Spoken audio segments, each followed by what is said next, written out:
ఇది మంచి ప్రభుత్వం, 100 రోజుల పాలన. ఇది మంచి ప్రభుత్వం అని మనం ఎందుకు అనుకోవాలి, ఈ కార్యక్రమాలు ఎందుకు చేసుకోవాలి అనుకుంటే, ఈ 100 రోజుల పాలనలో మా కూటమి ప్రభుత్వం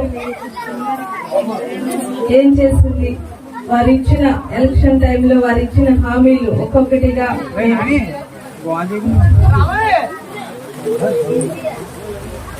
ఒక్కొక్క హామీలను నిలబెట్టుకుంటూ ఏ విధంగా మేము కూటమి ప్రభుత్వం ముందుకు వెళ్తుంది, ఈ రాష్ట్ర అభివృద్ధికి ముందుకు దోహదపడుతుంది అని వివరించాలి.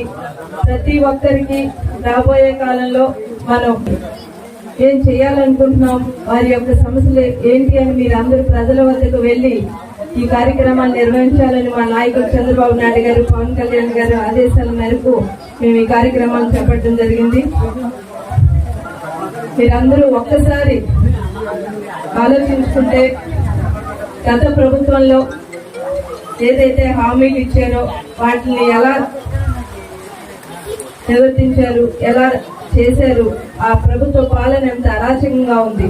ఇప్పుడు మన ప్రభుత్వం ఏర్పడిన తర్వాత మేము ఇచ్చిన హామీలను ముఖ్యంగా పెన్షన్ల గురించి చూసుకుంటే 3000 నుంచి 4000 పెంచుతాం.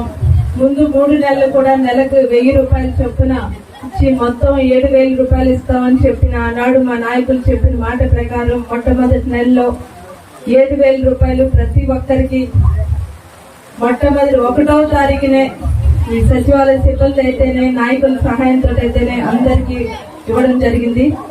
మీ అందరికీ కూడా, లబ్ధిదారులందరికీ కూడా అవి లభించినాయి అని నేను అనుకుంటున్నాను.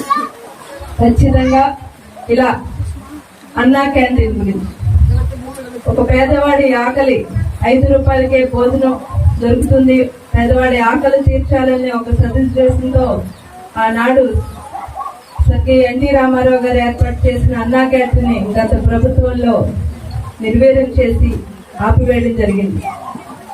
మా ప్రభుత్వం అధికారంలోకి రాగానే వారు ఇచ్చిన హామీల్లో అన్నా క్యాంటీన్ రాష్ట్రంలోనే 175 స్థానాల్లో అన్నా క్యాంటీన్ పునః ప్రారంభించడం జరిగింది.